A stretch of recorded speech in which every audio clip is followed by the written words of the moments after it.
Thanks to great friend of the channel, Eric K, for suggesting a video on magazines that cover all the world title changes. And we're going to be covering all three of the major world champions, NWA, AWA, WWF, from the beginning until 89 or 90 or so. Before I do that, when I was searching out some magazines for this video, which was brutal. It was just so time consuming because not every magazine pops right out at you when there was a title change, and many of them didn't even discuss one. So it took a while to put this material together. But I mean, I'm not complaining. I enjoy doing it. It keeps me up on the history, and it keeps me sharp also by, finding things that I overlooked many times before, and this is one of them. Wrestling World, February 1976.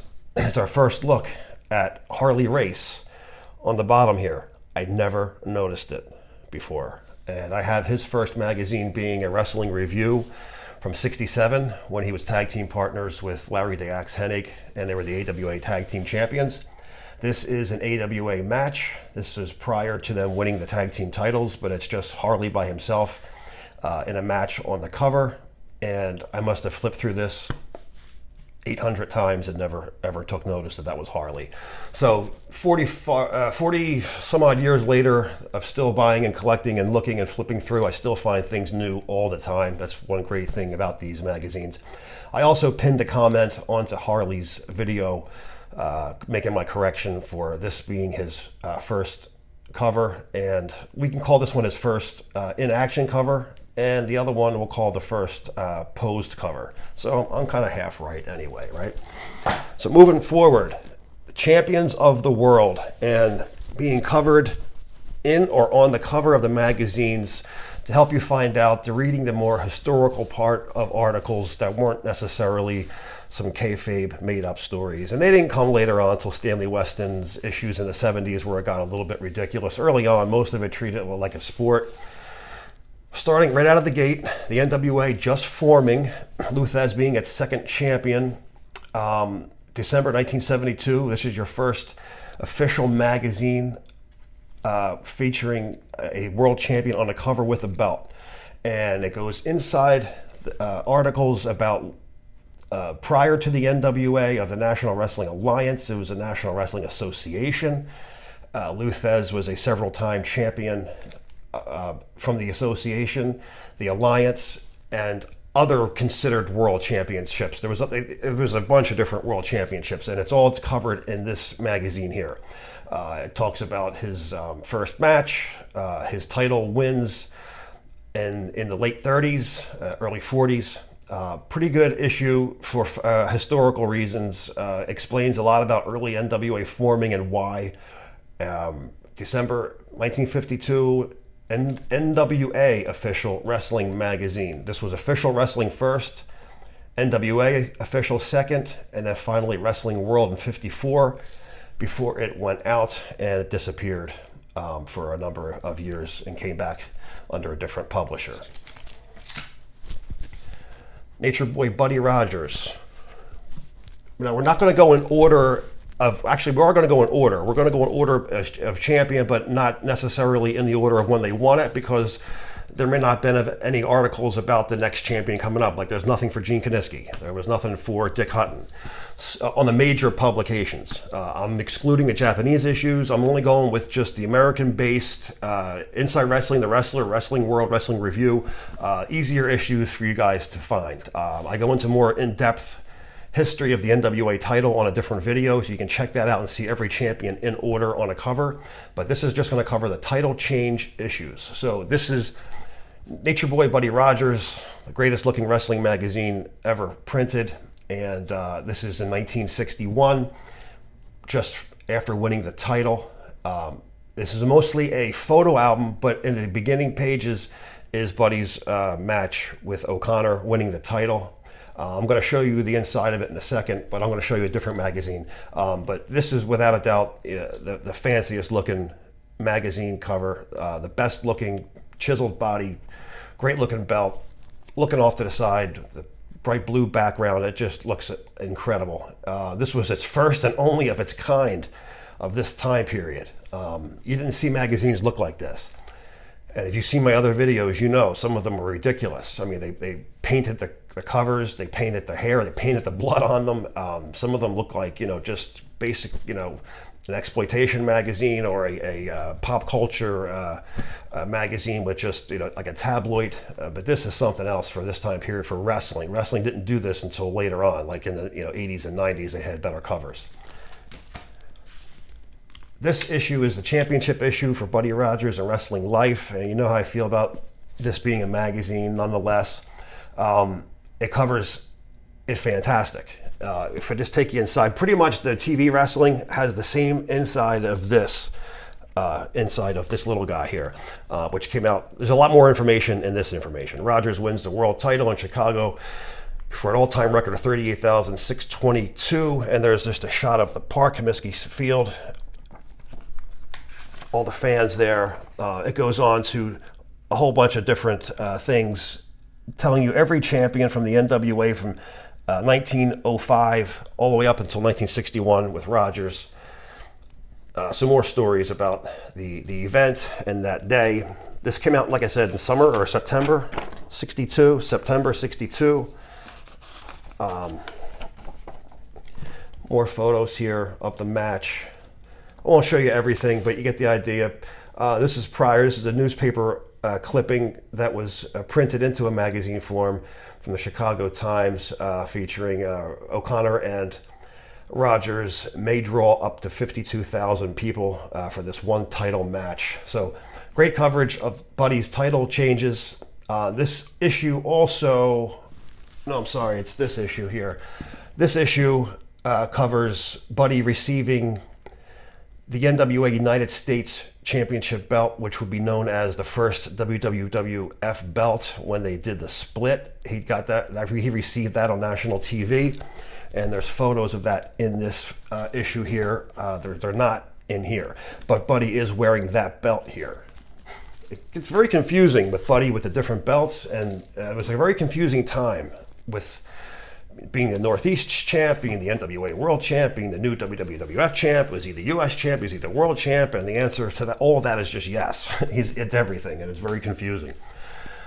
Wrestling World, August 1963, NWA title bout. Lou Thesz takes on Buddy Rogers. This is Lou Thesz, and a not very appealing cover. This is Buddy Rogers. He looks like he's almost being suplexed. He's actually on, I have seen this photo before. He's actually laying flat on his back. Buddy is laying flat on his back. And he's got his arms wrapped around him in like a reverse bear hug type of position there. But if you're looking at it when it's all photoshopped out, it just doesn't really make sense. But this is the issue that covers the title change that led to Buddy Rogers leaving the NWA and going with McMahon in the Northeast and the forming of the WWWF company. We'll get more into that when I get to the WWF video. Now it goes a couple of years before we see another champion chip match change hands that's discussed on a cover. Let me see if my memory serves me right. We had, let's see, so Thesz, he would lose it to Comiskey. He'd lose it, to Dory. So we only missed one, so we didn't get Comiskey. Dory Funk would be the next champion after beating Comiskey. And this is covered in Wrestling Review, June 1969. Dory Funk Jr., new NWA World Champion. I don't know why they colored it in. Remember I was just saying they colored it in? That belt was not red. It's black, and they made it red on the cover. A lot of times the photos would come out like shit. You're dealing with old cameras, that weren't like the technology you get today.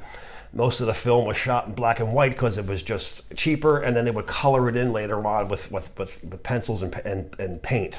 Some real fancy artwork, and you never even really know it was painted unless you looked really, really close. And that's pretty much what they did there. I guess they did it to make the belt pop a little bit better. The wrestlers' coverage of Dory's cover is in June of 1969. This almost looks like one of Stanley Weston's Western magazines, because he also printed Western magazines. It doesn't look much like a wrestling magazine, that's for sure, especially with the horse on it and just the colors, the way it pops out. Stanley did a lot of magazines. He did detective magazines, kung fu magazines, westerns, wrestling, boxing, of course, a couple other ones that he was into. But nonetheless, the Wrestlers coverage, June of '69. Wrestling Yearbook, number 4, very small, written in the corner here. Talks about Dory Funk's 4th year anniversary as champion. Reason we're pulling this out is it has the history of the NWA champions, once again, kind of like in the Rogers book I showed you, NWA champions 1905 to 1973 now. It's an updated version. If you can't find that Rogers issue, which you probably will have a hard time finding that Wrestling Life, it's more updated in this. They updated several different times throughout, but this is covered really well. There's a lot more pictures and more articles than there is in that Wrestling Life issue. Again, it's Wrestling Yearbook 1973, which covers the history of the NWA champions in order from the date and the location of the title change, 1905 to 73. Dory Funk would lose. Sorry about this glare. It is a pain in the ass. That's one thing I always have to deal with. The Wrestler 1973, and blink your eye and you miss it. How I won the title from Dory Jr. by real small Harley Race. I mean, what a dismissive article title for a new world champion. But in the small little film strips is the match of Harley and Dory. Here's a small shot of Harley on the bottom winning and wearing the belt. Terrible coverage for soon to be the greatest NWA champion ever, Harley Race. He will get his day back in the magazines, that's for sure, but his first title capture was a blip on the radar for sure. He didn't hold it for very long, and the coverage was pretty bleak. Wrestling World gives Bruno the cover story because it's covering Bruno leaving the WWF and heading to the NWA to challenge Harley for the NWA World title. Does Bruno Sammartino want the NWA crown of Harley Race? Question mark. Inside here it discusses Harley's win over Dory Funk. So there's a good article in here about Harley winning the belt, and also about the match between Bruno and Harley that went to that 1-hour draw. The match was hardly ever talked about either. It was on the cover of either Inside Wrestling or The Wrestler. I showed it before, but not very much discussion. People, I guess, didn't realize that Harley was going to be this fantastic champion early on. I think it was just in between. The title was supposed to go to Jack Briscoe. Things fell apart with Funk and Briscoe, so it went to Harley, and then eventually went to Jack. So I think he was just a stand-in and did everything by the book and correct, and ended up becoming the man that just a couple of short years later on. Wrestling World, fall of '73 that was. The Wrestler, October '73. Jack Briscoe wins the NWA World title. It's also got Superstar Billy bloodied up in the far left, and the Love Brothers in the IWA. Actually, no, the IWA didn't form yet. The Love Brothers somewhere at this point, down on the bottom. Jack Briscoe winning the championship is covered in The Ring Wrestling, 1974, February's issue. Real small. Meet new champ Jack Briscoe. Picture of Jack here. The magazine covers for The Ring were usually terrible. The articles inside were great. The coverage was great. The photos were great. So one of these things, don't judge a magazine cover by its cover. It's true, but inside is much better than it gives credit for on the outside. Jack would drop the title to the Giant Baba. Not discussed much in America. Didn't draw much interest to the American people. Baba would take the title very short. Spring of 1975's issue of Wrestling World. Giant Baba on the cover as new champ with a question mark. He wouldn't hold it for very long. The Wrestler also showing the Giant Baba on the cover right here, June 1975, winning the NWA World title from Jack. Jack, of course, would take it back, and he would lose it to Terry Funk. Terry Funk. I've brought the NWA to its knees. Terry, again, didn't get a whole lot of love as world champion. This would be one of maybe 2 covers, possibly 3 that I can think of with him with the gold. And February 1977, this is an interview with Terry with somebody from the Weston Company, and he's just discussing his title win and why he's the greatest champion and blah, blah, blah. So not much coverage with Terry, but he explains the match. The questions pertain to the match of him winning the title, even though it was some year before this magazine came out. Actually, no, this is February 77, so this was released around late fall, early winter of 76, so it's about the right time period. You forget there's also, that's another issue also, the magazines are 3 to 4 month lag time. So if you get a champion for 3 weeks to a month, it doesn't even get mentioned when the title gets changed from, say, Koloff to Bruno. You won't even mention it. There wasn't enough time in between to even talk about it because the stories have changed so much in that 3 to 4 months that it wasn't even worth discussing. It'll be a small little article inside, and that'll be it if you're lucky. Harley Race wins the title from Terry Funk, and believe it or not, it's on this cover, and it's up here real small. Now, Harley Race is wrestling's most dangerous man. Doesn't actually tell you he won the title. Again, you turn the page, you never see it. You go inside the article. I'm looking because I said there's got to be something with Harley winning the title in 77, and I'm not finding anything. I flipped through this one. I said, I wonder if this is it. So it's around the right time period. There's a 1-page article inside about how Harley won the title from Terry. Again, if you're flipping through, you'll miss it. It's just that quick. Hardly any coverage. This would also be Bruno Sammartino's last wrestling magazine on the cover as world champ. He's defending the title against Baron von Raschke, and he would drop the title to Superstar soon after. But the focus point for this is the NWA title, and the Switch article, small article, 1-page article is in here. Harley would hang on to that title. He would drop it to the Giant Baba in Japan a couple times. He would go back and forth over there. No American recognition whatsoever. Not until Dusty Rhodes would take the belt from Harley in a real short run once again. Dusty, being as popular as he was for as short as he's had the belt, was able to get some pretty good coverage considering. He was obviously, super popular. Dusty sold a ton of magazines in the 70s. He should have held the belt a little bit longer, but not very long. Nevertheless, he had it, and this is spring 1980's annual issue. It's also the awards issue: Tag Team of the Year, Wrestler of the Year, this and that of the year. Wrestler of the Year would go to Harley this year. The match of the year would be Rhodes winning the NWA title from Harley, and that article is in this. That article will be in a few of them. The Grapevine issue of Florida Championship Wrestling from Florida's Program, which was a Program magazine, also covered Dusty's win. Not really a magazine for mass consumption, but nonetheless, it was still released information to the fans. The annual for Victory Sports, 1980. Victory Sports Annual, and this is Sports Review Annual. They're 2 different publications, still by the same publisher, just different. Victory Sports is different. This would be one of the last Victory Sport annuals.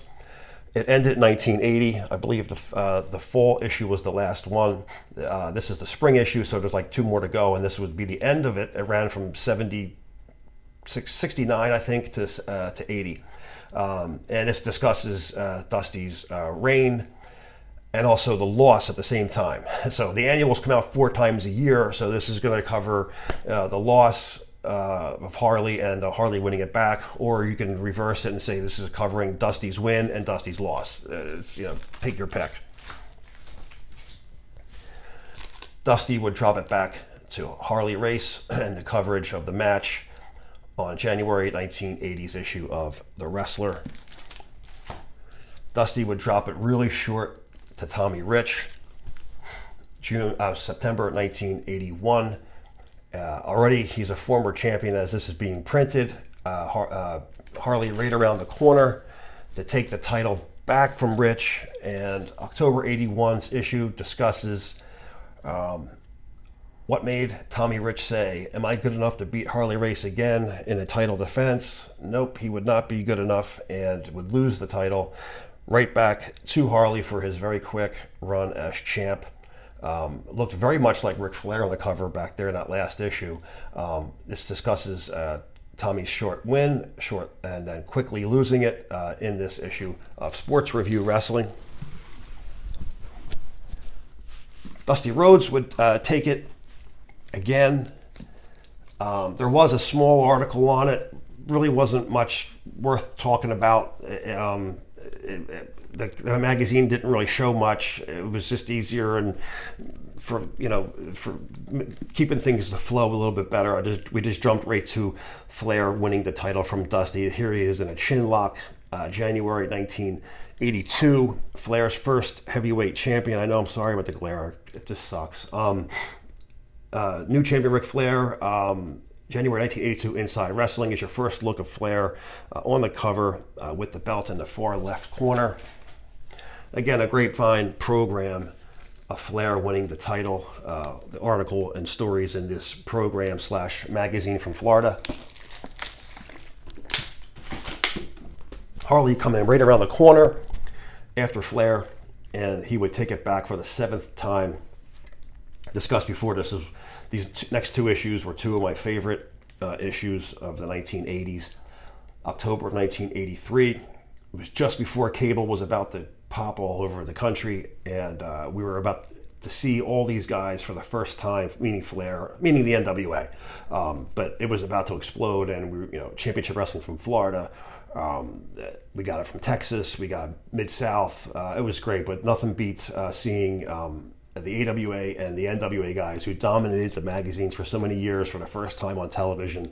Your comic book heroes came to life on TV right before your eyes for the first time, and it was just a feeling you just can't describe. October of '83, Harley wins the title back for the 7th time. He gets it for an 8th, and we discussed his 8th title. I should have brought that in here for this. I didn't think of it. In that Japanese issue that I have, when he won it overseas in Singapore, and then Flair took it back again. That's on another video. If you want to see it, I can send you the link. Just ask me for it. Harley's first and only cover as world champion on the cover of PWI with the belt, and your last look at Harley as champion, November '83. PWI, and it's just an interview with Harley and about how he's going to keep the title and be the champion and blah blah blah. He would keep it for a little while longer until Starrcade, and Ric Flair regains the title back from the NWA. World champion Harley Race, March of 1984's issue of Sports Review. This is also covering all the Starrcade '83 matches from beginning to end. Great issue. Always loved this issue. Loved the great match that he won in the cage with Harley. Flair's now first PWI cover as champion, posed nice like this in April of '84. I'm trying to think if I need to correct myself on that. Is this his first PWI cover with the belt? No, it's not. He was on it in '82. I'm sorry. How about this? It's his first time wearing a suit. April of '84, his second chance at greatness, and just the article following the Starrcade match and follow-ups in that interview with Flair. Kerry Von Erich will be waiting in the wings. A short few months later, Kerry would take it. This would be covered in all the major magazines. I just picked a couple of them. Kerry's win, for as short as it was as champion, was on more covers than any other champion for that time period. And being the champion that short of a time, he must be on 15 magazines with the belt. Again, he was loved. He sold a shitload of magazines. All the Von Erichs sold a shitload of magazines. Main Events Wrestling, August '84, covering the Parade of Champions for Kerry Von Erich. Kerry's posed PWI with the 10 pounds of gold. Kerry on top for 3 weeks, and this covers his match with Flair, his couple of the title defenses that he had, one against superstar Billy Graham in Florida, and also the losing of the title back to Flair is covered in this issue. This is also covering the title win, and after the match of Parade of Champions, Kerry's in the ring. September '84, the wrestler. Flair would take the title back from Kerry in Japan. Here's Flair's next PWI cover. Love this cover. Always thought it was a fantastic looking shot. In Japan, when you win the title, you know, you get paraded with trophies and flowers, and it's just, they really go the extra mile. It's like, wow, they're really doing all this? I mean, they really present it professionally. They treat it like a sport. They have newspapers and journalists that are filming, asking questions at the end. They do press conferences, they do pre-shows, post-shows, and it's really like watching an actual heavyweight title match. That's just how they treat it, and I love that. And they still do it, and it's just something that's just so gone here, and it'll never come back. It's just a shame. Dusty Rhodes on his first PWI cover with the new big gold belt. That belt was made for him. It looks great on his big body, covers him perfect. December of 1986, Dusty beats Flair at the Great American Bash '86. And this has got all the coverage from Bash '86 in this issue of PWI December '86. Dusty only holding it for a short time. We're taking a look now at Flair's fourth title reign, Ric Flair's fourth NWA title reign, last chance to quiet the critics. Ric Flair, December 1986, the wrestler, talking about winning the title back, and I forget the rest of the article, just different, it might even be kayfabe, most of the stories at this point by them. The most underthought of, I guess, no one predicted this to happen, Ronnie Garvin taking the gold. It is covered on a sports review issue. It's covered way better in Superstar Wrestlers. This is the same magazine that's put out by Wrestling Scene, Wrestling All-Stars, and Ringside. Trying to find the date. February 1988, Superstar Wrestlers. Ronnie Garvin wins the NWA World Title, and this is his first and only full-posed cover of Ronnie on the cover. Flair would take the title back. He would drop it to Ricky Steamboat, long awaited for him to become NWA champion. If you looked at him in '77, his popularity, you would have thought he would have had it a heck of a lot sooner, but wasn't until '89. Chi-Town Rumble makes NWA history. Lex Luger takes the U.S. title, and Ricky Steamboat takes the NWA World title. Sports Review, June of '89. Covers all that. That covers the whole Chi-Town Rumble event. Ricky Steamboat wins Ric Flair's NWA belt. In other words, Ricky Steamboat wins the NWA World Heavyweight title. June of '89, Inside Wrestling's coverage of it. PWI's coverage of Steamboat winning the title and his first posed NWA cover, NWA Championship belt cover, July 1989. Flair would take it back. He would drop it controversially to Tatsumi Fujinami in Japan. He would get it back again. Some say he didn't win it. Some say he did. He did. He won. And Flair got it back. July 1981 of The Wrestler covers that match. And that'll do it for me with the NWA coverage. I got you up until 1991. The rest of it's pretty well documented. I don't have many magazines after that. I mean, I do. I just don't have them all complete. And this is around the time when the NWA, collapsed, and wrestling itself, for that matter, collapsed and lost my interest and millions of other people's interest as well. Let's take a look at the at the AWA. This is a Wrestling News number 52 AWA edition, special history of the American Wrestling Association issue. Wrestling News did a great job printing these. This has got every single AWA heavyweight champion, every tag team champion in that company, from the first all the way till, just trying to think, I don't know when, this doesn't have a year on it. I'm going to say it's like 78. So it would be Bockwinkel as the champ. Around that time period. I haven't looked inside it in a while. I love the WWF version of this book too. We'll get to that in a second. But it covers the history, how it started, the controversial start of how Verne became champion.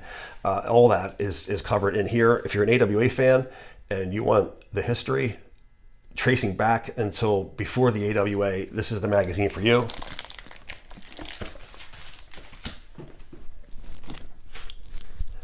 Mrs. Wrestling Review under Stanley Weston, 1962 June. And it discusses Verne Gagne's claims of world champion.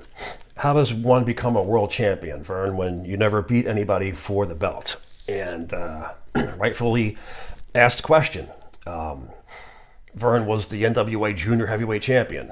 NWA was kind of ignoring him. Luthez was their guy. Verne wasn't getting any title cracks. He wasn't going to win the title.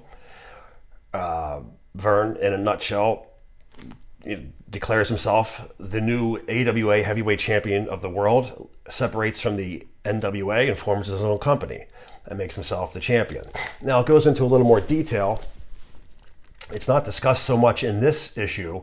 This issue is discussing why it's a world title. So I'll discuss with you in a sec. I think it's the next issue coming up.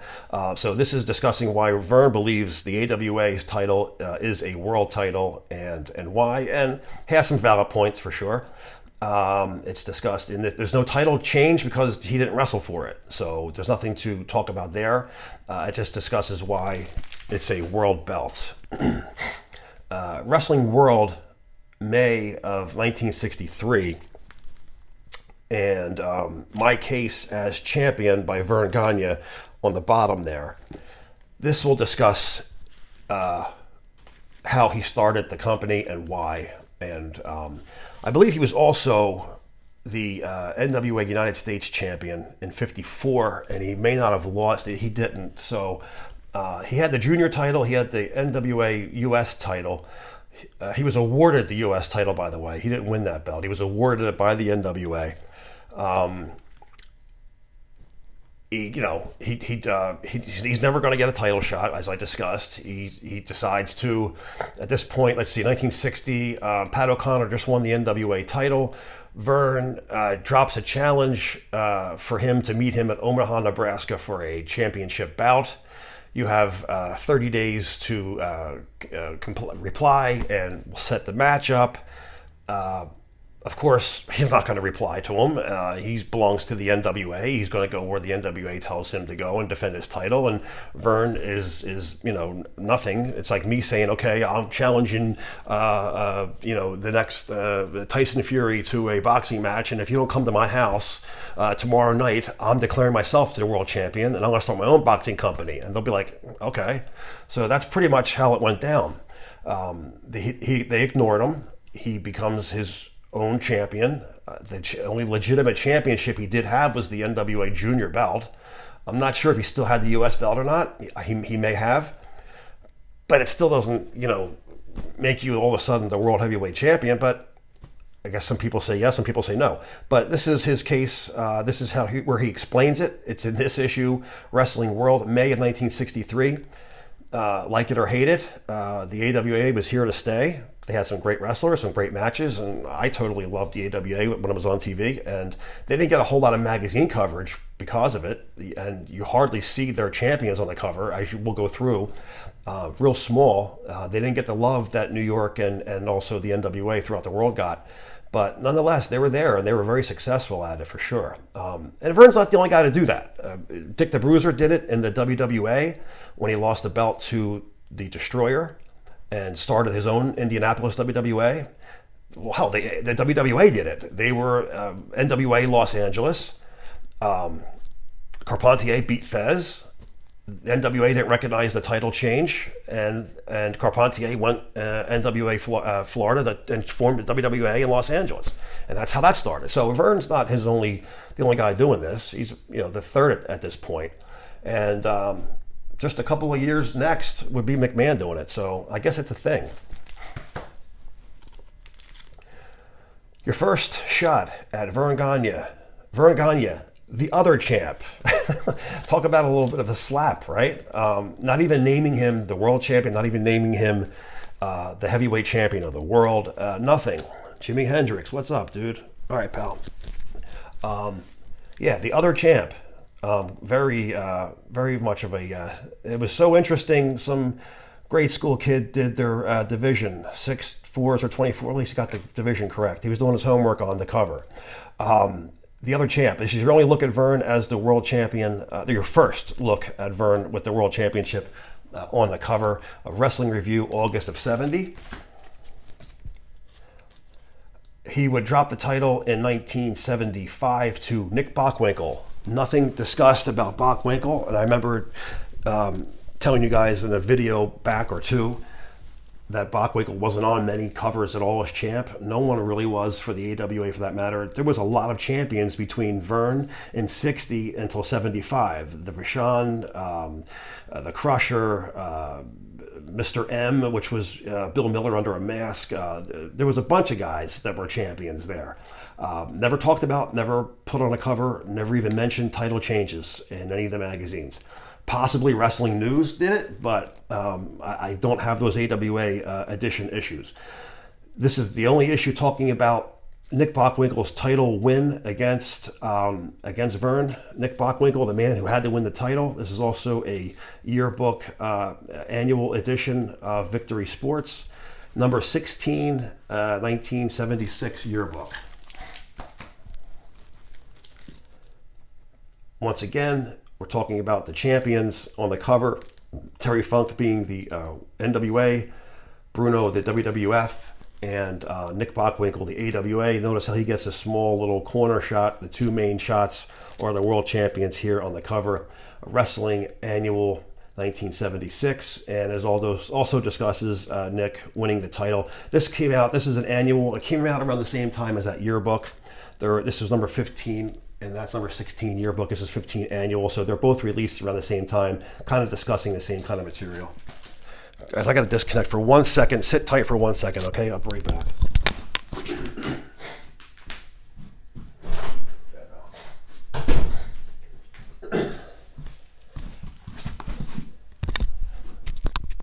All right, sorry about that. Jimi Hendrix needed to get out.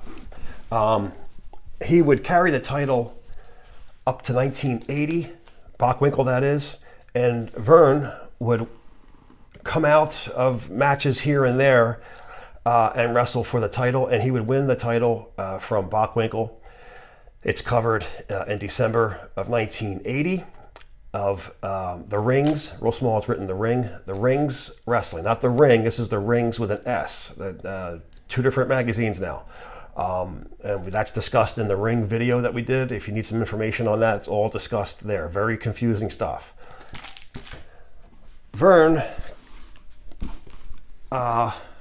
several months later, retires. So he came out from wrestling here and there to win the world title from Bockwinkel, only so he could retire as champion. Yep, well, it's kind of fitting, I guess, right? He didn't really win the title, so you may as well not lose the title either. You may as well just retire as champion for yourself. Why not? It's your company.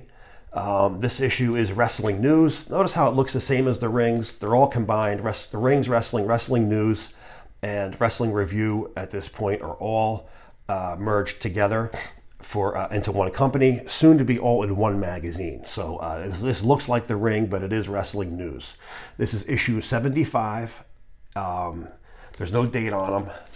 It's just issue number 75. And this discusses Bockwinkel's not win, because he didn't win the belt back. He was just awarded the title back. So kind of cheesy, right?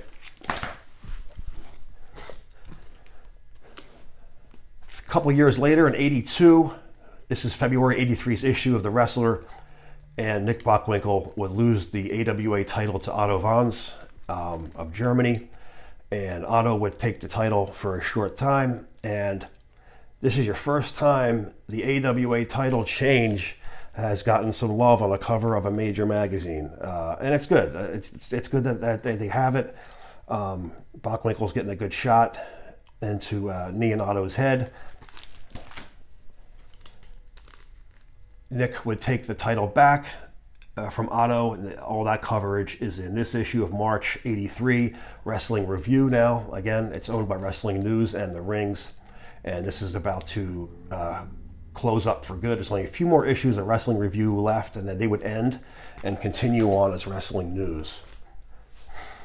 The thing that almost was, right, Hulk Hogan winning the AWA title against Nick Bockwinkel, only to have a dusty finish and the fans pissed off as they reversed the decision and give the title back to Bockwinkel. Fans went crazy. Hulkamania was primed and ready. They had everything. The total formula was there. Hulk Hogan, Hulkamania, even Mean Gene Okerlund. It was all right there for Verne for the taking, and didn't give Hogan the strap. A year later, he's in the WWF with the same yellow colors and the same Hulkamania, even Mean Gene there interviewing him, and it explodes. That explodes not only throughout the country, but it explodes in Verne's face because he had it. He had it. He didn't see Hogan as a wrestler, and I agree, he's not. And didn't see him as worthy of being a world champion, and you're right, he's not.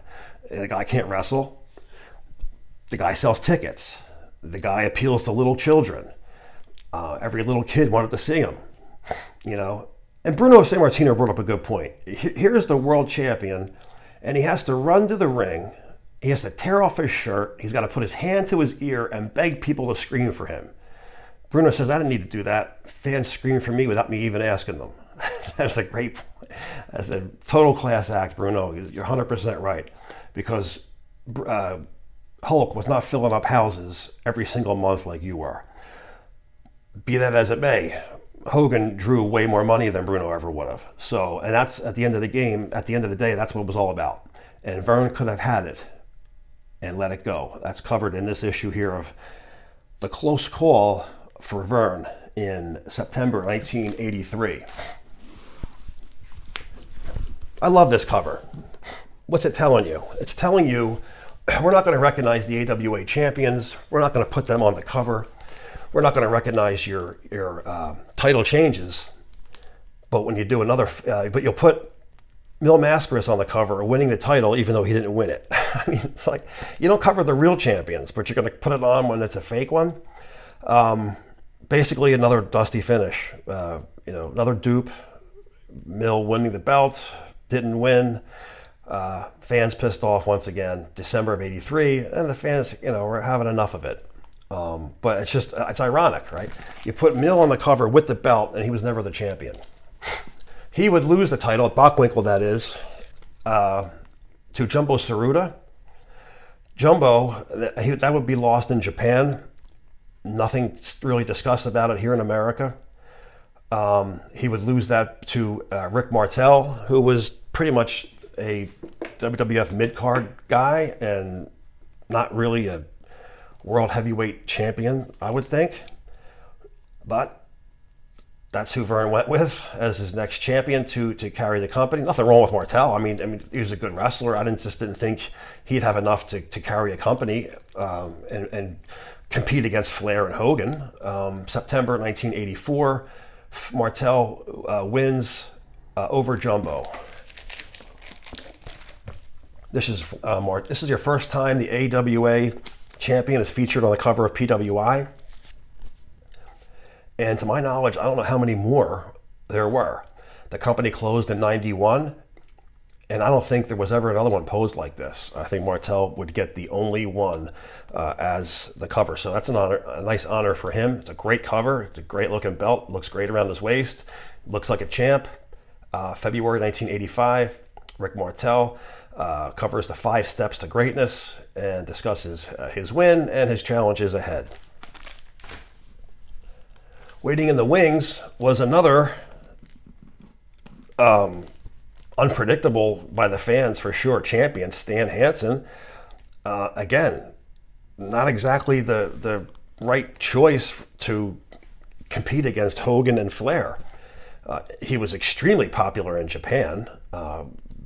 totally loved there. But in America, even as a heel, I mean, he's been gone for a bunch of years. You know, he was in and out. He was hot with the San Martino breaking of the neck in '76. This is some 10 years later in '86. He just ain't got the same heat. You know, the fan base has changed. The '70s have moved on. There's a totally different crowd watching wrestling now. Cable TV is out. No one's ever seen him before across, you know, here and there, and they're seeing him for the first time. In my opinion, poor. I'm not saying anything bad about Stan as champion. I'm just saying poor as a company choice, business point. You know, you could have probably done a little bit better with somebody else. Again, just another bad choice, in my opinion, from Vern as champion. Sports Review, 1986, April. Stan the Man becomes world champion. The title would go back to Bockwinkel. There was controversy with that title change. Stan never lost it. He took the belt to Japan. He ran it over with a car. He mailed it back to Vern. I don't know what the hell happened, but it was a bad breakup there, and Stan was no longer the champion. Awarded the belt was Bockwinkel. A lot of awarded belts in the AWA. But finally, a good choice. Young and up-and-coming guy. Somebody with talent who could pull it off as a heel, Curt Hennig. Now, I remember him as a jobber in the WWF, you know, losing all the time in the opening matches, and then slowly, you know, moving up just a little bit. And then, but, you know, I mean, I understand that because he was mostly, you know, a Minnesota guy. And he went to the WWF, get a little exposure, get a little experience, come back to the AWA, you get the tag team belts. He's there with Scott Hall. So he worked the rust off, came back and established himself, and that's how things were done then. And then now he moved it up to the champion. It's just, you know, by this time it's cable TV's out, so a lot of guys didn't know about his early days of just, you know, going through, getting ran over in squash matches. So, but the ones who did know were like, oh, Hennig, I don't know, but. Yeah, you know, as when he battled Bockwinkel, the bloody match from the Showboat went to a 60-minute draw. That was a great bloody match. That should have been the title match right there. But later on, a few months later, Hennig takes the title, and I thought it was a great choice. And I thought he carried himself great. He was no longer, you know, the baby face. He was the heel, and really found, you know, his calling. That was him. And then, of course, comes back as Mr. Perfect. I really didn't watch any of that, but I know he was very successful, and people only know him as Mr. Perfect. So that's how much, you know, that's how much he was over on people to remember him from that. This issue is covering the year in pictures. It's got Hennig winning the AWA belt. Again, didn't hold it for very long. You know, he was kind of like getting pulled the other direction and went back with McMahon later on. But Jerry the King Lawler, finally now, I mean, here's a guy with an extreme fan base, a name. The magazines totally ignored him. He was never on any magazines here. But he's the AWA champion, and here's another good pick, I feel, as your world champion. Somebody, you know, who could be an asshole when he wants to be, or he could be loved when they need him to be. So this is a PWI annual spring of '89, AWA champion Jerry Lawler. I've beaten Savage and I beat Flair. That makes me the best. He'd be on several issues. This is sort of a throwback style showing the top three champions of back in '89. They got Flair on the bottom, NWA, Savage, now the WWF champion, and Jerry the King as AWA, and the Ultimate Moron as the Intercontinental. February of 1989, Sports Review. Lawler would go on as the territories were drying up and companies were folding and wrestlers were caving, going up to McMahon or either Crockett. The smaller companies were dying and weren't doing well, and they did some mergers, and the AWA merged with Memphis and then merged with Texas, and everybody had their own world title. Jerry the King on the cover now with all three quote-unquote world championships. This would be the AWA, this would be the Memphis belt, and he would beat Kerry Von Erich in Clash of the Champions for the WCCW world heavyweight title from Texas, which was the Von Erich's last couple of days as the Texas territory. Trying to see the date here, May of 1989 of Sports Review, and it's just covering Jerry Lawler as being the one and only real champion. And that he would end up, I believe, being stripped of the belt. Larry Zbyszko would take it, Saito would take it, and then the company would fold. That would be the end of the AWA and kind of your last real good champion. I'm not dismissing Zbyszko, but no magazines covered his win. A couple in Japan did, but there's been nothing for Larry. Here's just a couple of issues that don't pertain to one particular company, but had some historic reasons, and we're just going to go through like 3 or 4 of them real quick. Where am I here? October of 72, Wrestling World, and this is covering the Fabulous Moolah defending the women's title for the first time in Madison Square Garden. Up until this point, women wrestling was banned in the state of New York, and they weren't allowed to wrestle. And New York, being the number one spot for the WWF and WWWF, that's huge. That's huge publicity that they were missing out on. So finally, Madison Square Garden and New York lift the ban, and Moolah made a historic night defending the women's title and defending it successfully. And it's covered in this issue of Wrestling World. The same went for masked wrestlers too. Mil Mascaras was the first one to be able to wear a mask in Madison Square Garden, because masked wrestlers were banned until 72. This is an interesting concept. Wrestling World, spring of 1974. And all the way at the bottom, if you can see that there, Jack Briscoe, who's the NWA champion, versus Bruno Sammartino, the WWWF champion, versus Vern Gagne, the AWA champion. Quite possibly the first mention of a 3-way dance to make one world champion. And good article inside. The greatest match in history, and it could be a 3-way between those two guys. Of course, that would never happen, but the talk of it inside the magazine's a pretty interesting article, an interesting perspective. Their talk inside was about a possible tournament to find one world champion, or I like the 3-way dance there, and that would be coming to life some 20 years later in the ECW. Of course, in Japan, they've done it even before that. What is this? June 76, the Ring Wrestling issue discusses Moolah losing her title. Moolah is undefeated, blah, blah. Andre the Giant never got slammed, blah, blah. It's all stories. Moolah did lose her title once, and she lost it in Japan. It's covered here, that match in Japan. I forget the woman's name. I can't pronounce it. Moolah got it right back. Some kind of technicality. Somebody recognizes it, somebody don't. But it discusses Moolah's first loss in 1976 in the ring. Excellent issue, April 75, The Ring, The Complete History of Blacks in Wrestling. If the glare, you can see that there, sorry. But going back from late 1800s until 75, talking about the first black champions, the first black world champion being Bearcat Wright, which was a WWA Los Angeles heavyweight champion, which would be considered the first black champion in America. Several older wrestlers in there, some men I never heard of before. Every one of these black dudes in there were jacked. I mean, the muscles on these dudes were like, oh, look at the size of these guys. Dory Dixon, one of them. I mean, the guy was an Adonis. His build was like a Greek god.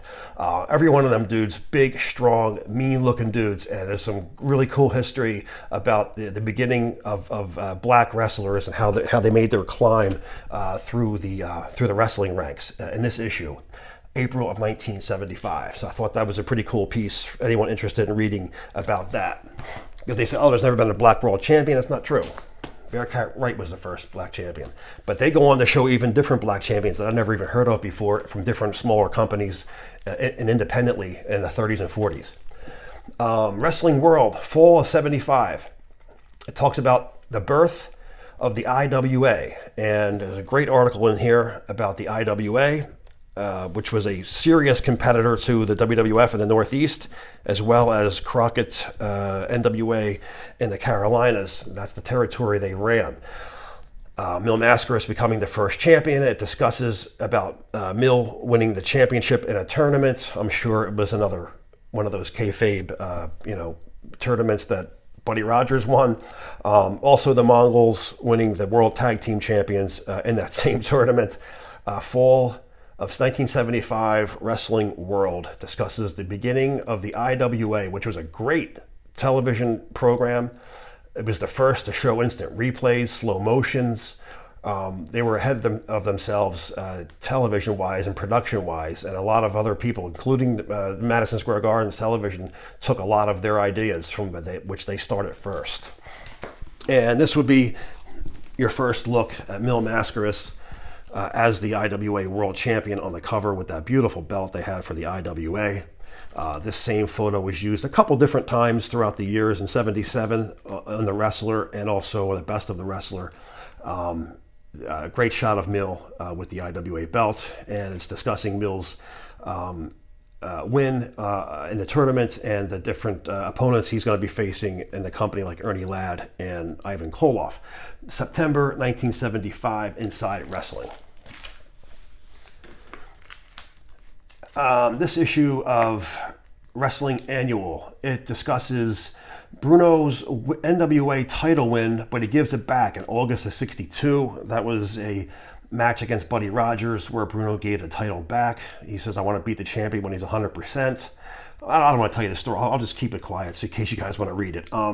It also covers Dusty Rhodes' shortest title win shortest title reign ever as champion. Discusses Bob Backlund's title win against Superstar. This is the complete book of wrestling facts. Okay, so on to the WWWF. And just like in the AWA, Wrestling News put out a history piece for the WWF. Excellent. I love it. I get a lot of information out of this. It discusses Capital Wrestling Corporation, CWF. Before they were the World Wide Wrestling Federation, they were involved with the NWA and how they got started with Vince McMahon's grandfather and father starting the company, and all the champions that they had before, their U.S. champions that they had, the tag team champions that they had, all before the WWF, and then the beginning of the WWF tag team champions, which started in '72, all the way up until '78, when Backlund is the champ. So it's a complete history book on the WWF Capital Wrestling days from the very first time all the way up to the present. And every time I read this, I discover something different or something new. Great one. Just like I said, the AWA one also is the same thing.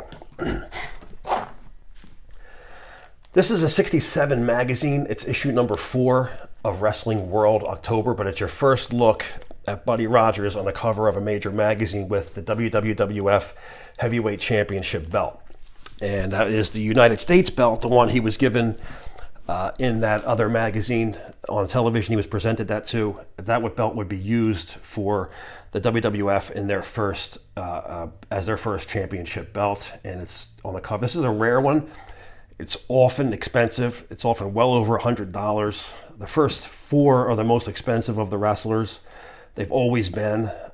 You just got to pony up and pay it if you want them. And if you're lucky enough that you're a collector, that those things don't bother you, not having the first couple, then I wish I had your kind of willpower, because I had to pay up for all these when I wanted them. I had no choice. And they're just expensive, but they're great old issues in early history.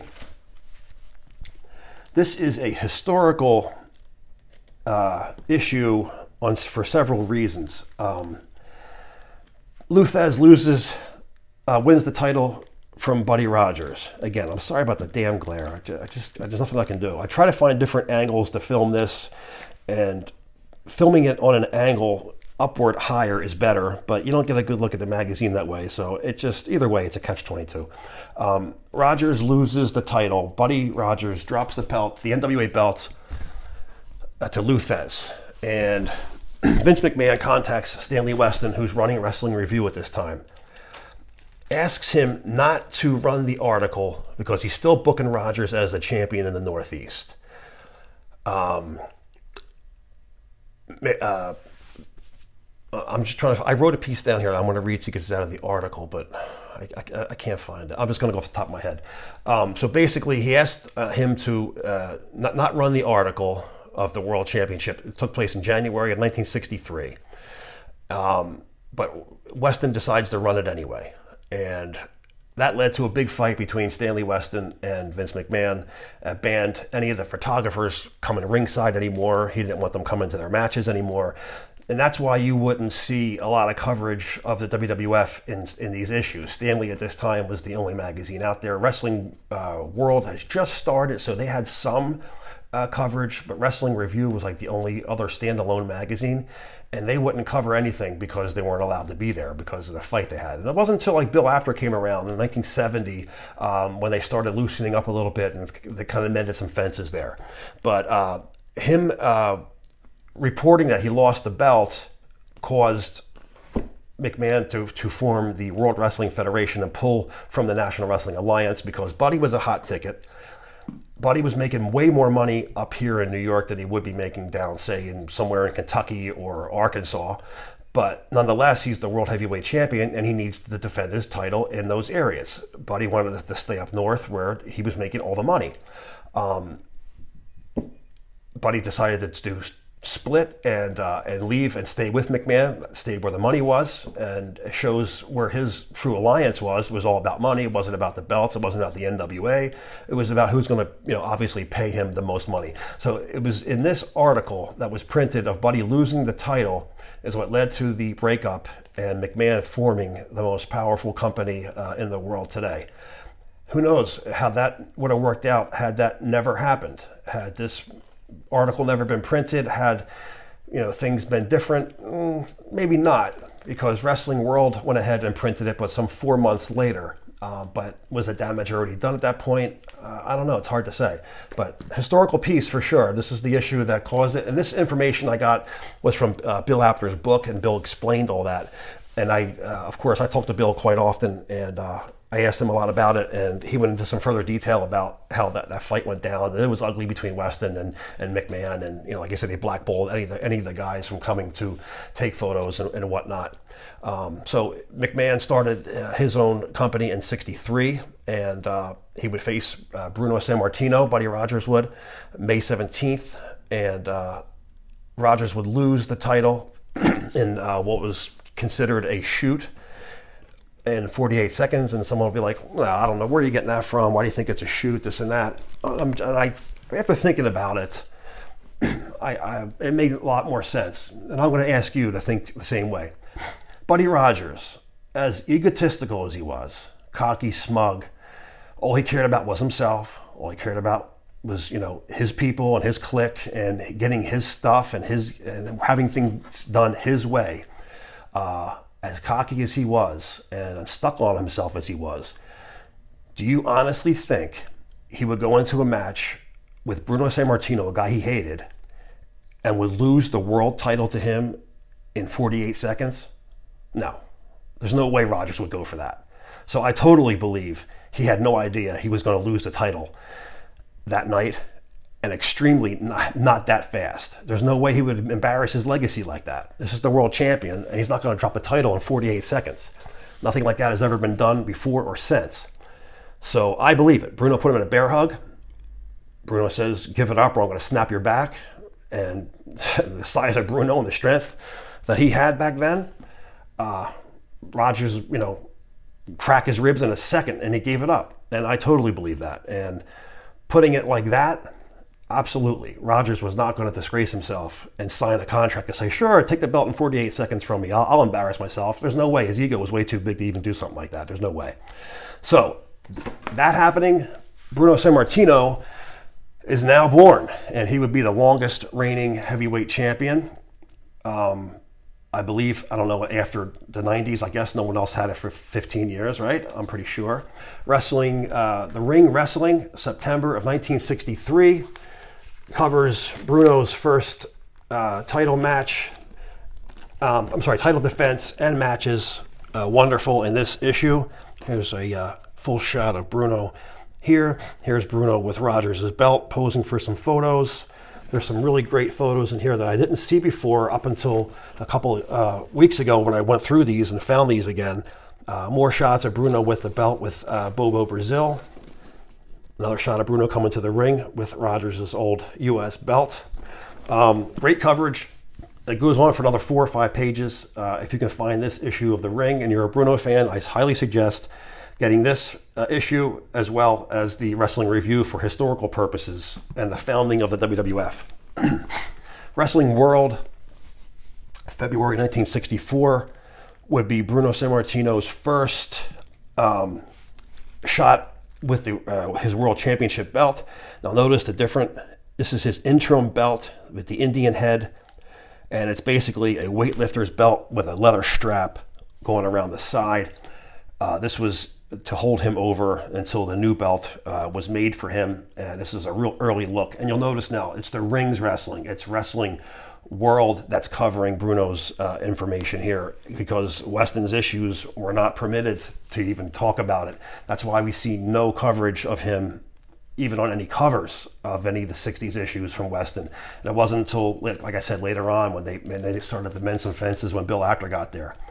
The first mention of Bruno winning the title, Inside Wrestling, December 1970, and it's got Bruno here. That's signed by Bruno in between. That's what it looks like, a squiggle mark, but it's Bruno's autograph in between. Against Buddy Rogers. There's Buddy Rogers on the bottom holding his heart. How Bruno won the title in less than a minute. Now they're discussing it some 7 years later in Inside Wrestling. So there's an article in here, a good article in here, and a lot of pictures with illustrations if you can get a hold of this issue. Again, this is another rather expensive one. Anything in 1970, Inside Wrestling or The Wrestler is going to cost you.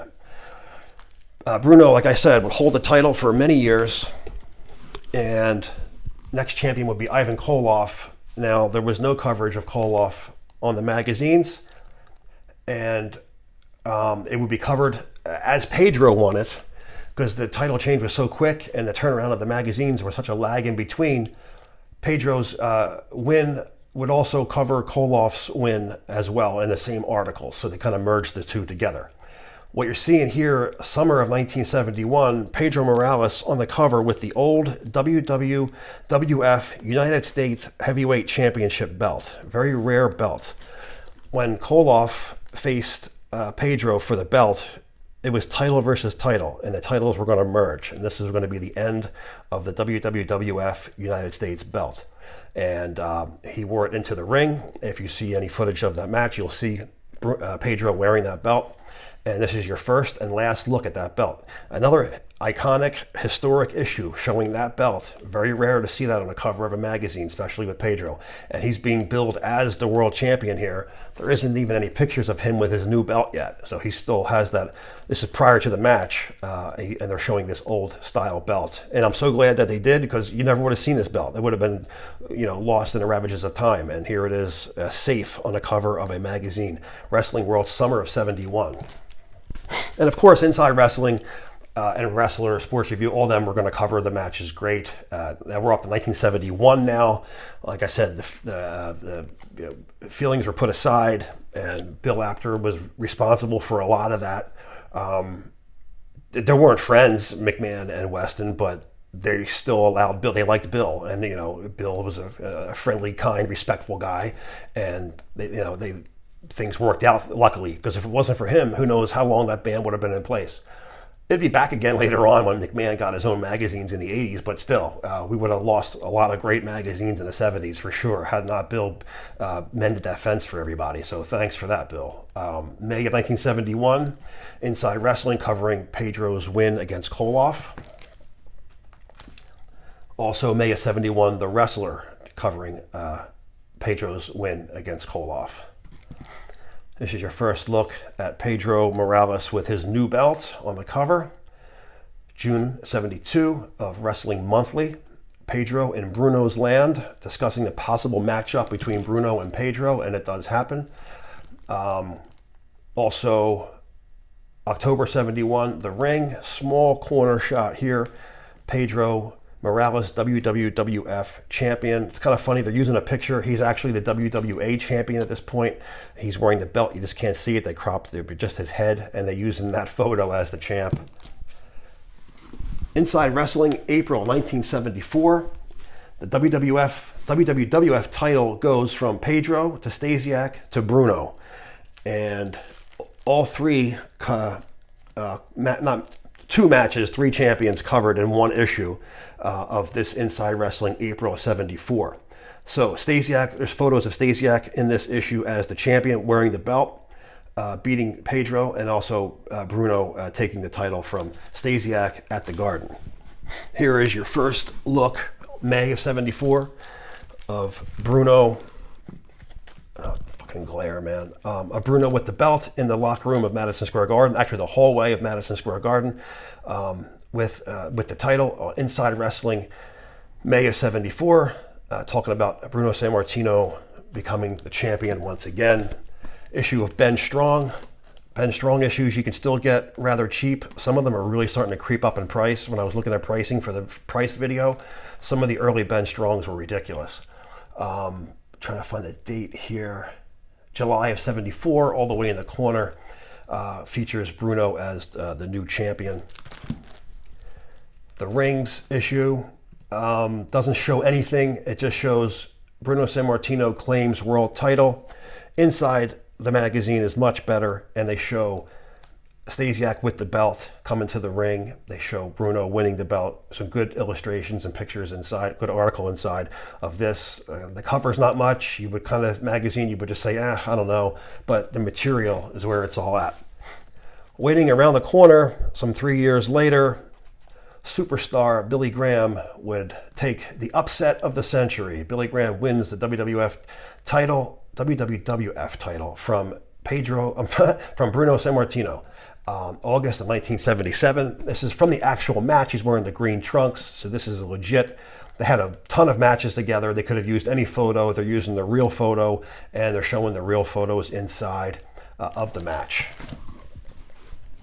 Here's your first look at Superstar on a cover of a magazine with the championship. This doesn't really discuss him winning it. It does a little bit. It's the next month's issue, but it's more so, I just thought it was a great cover to show. One of my favorite covers, my favorite Superstar cover at that. It was the one back issue that I used to stare at, and it had the order from the magazine company and have it delivered, and I just could not wait for that check to clear, which took 6 weeks. 6 weeks. And that's like 3 years when you're a kid. And this was $5. The other ones were like $2, and that was $5. And asking for $5 in 1978 was like, what? So it took forever for this to show up, and I still got it. And this would be well cared for, the most cared for magazine in my entire collection as a kid. Of course, I had to get it signed. Superstar Graham, September of 77, showing off the belt with a great looking physique, great looking belt, and a great looking champion. Inside Wrestling's June of 1977, Superstar Graham, Bruno's belt looks good around my waist, and it's discussing the match once again, also covering some rematches. Wrestling World Annual 77, talking about Superstar Graham's match, winning the title. Good coverage in here, good photos in here. This is kind of odd. October 77, The Ring. Sammartino loses title to Superstar Graham. Not Superstar Graham, new world champion. It just says Sammartino loses title. Different kind of, and it's on the bottom, very small. Not a whole lot to talk about with that one. I didn't look inside at the photos to this either, so I'm not sure how good it is, but it's their coverage, and I wanted to show it. Backlund was primed and ready to take over. Love him or hate him, he was the next Worldwide Wrestling Federation heavyweight champion. May of 1978, this covers Backlund's title win. This is actually from the match. Superstar had his hair cut and had white trunks on for that match, and this is the match that he did win.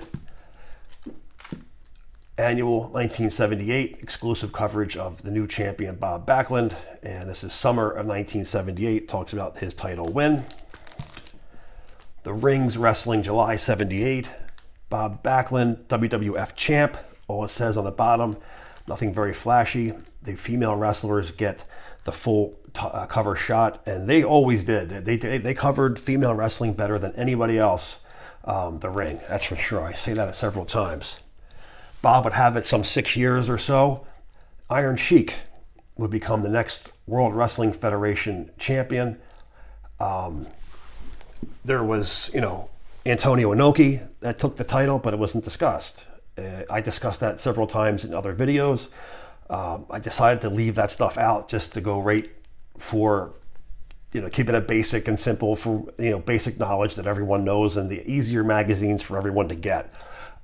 Inside Wrestling May of '84 talks about the Iron Sheik as the new champion. He has the belt over his shoulder right here, but Kendo Nagasaki and Mike Rotundo get the full cover, which is kind of odd. You see a title change, you'd think that would be the bigger news over Rotundo and Kendo Nagasaki.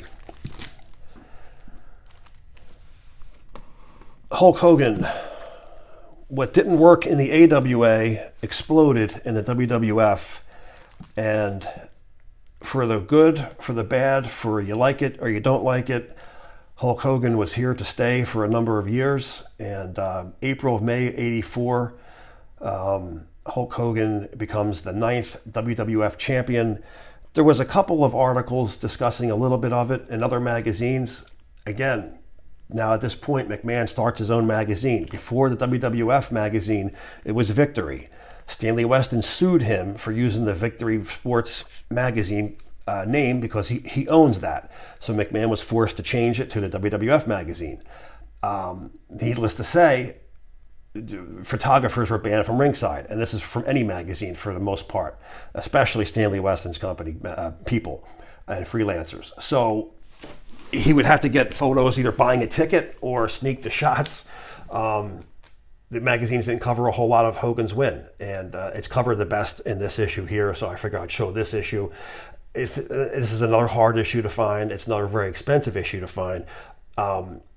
Is it worth the money? It's up to you. It depends on what you like, but I don't think it's worth some $150 that some of these things sell for. But it's got the history, and it shows the match better coverage than any other magazine out there.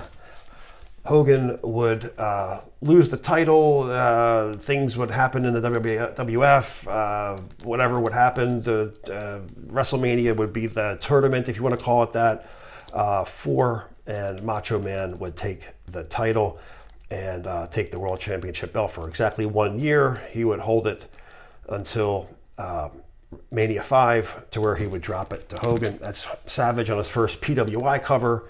And this is Savage on the July issue, 1988 Sports Review, Macho Man with the gold belt. All right, guys, so there it is, man. Here is the NWA, the beginning of where it all started, how the AWA pulled and formed their own company from the NWA, and how the WWWF pulled and formed their own company and started their own champions. And it's like I said, it's nothing new. WWA did it. A few other companies did it. Is it legitimate? Is it a world champion? I mean, it depends. It depends what you want it to be. Wrestling is a fantasy, and wrestling is whatever it is in your head and whatever you want it to be. And that's another thing that's great about it. You can treat it real, or you can look at it and laugh at it and call it something stupid. For us true fans who love the sport of professional wrestling, it was pretty much dead by the time Savage got it for us. Not really dead, but changed dramatically. And for me, I was completely finished with it. And it's a shame, because I like Savage, but I never watched any of his matches, because I just could not watch this cartoon crumble in front of my face and watch it, become, a children's show. So I kind of abandoned it. But here is the three big companies from the 60s, 50s, 60s, 70s, and most part of the 80s. And there they are. These are the magazine covers and issues that cover the world champions. See you guys on the next.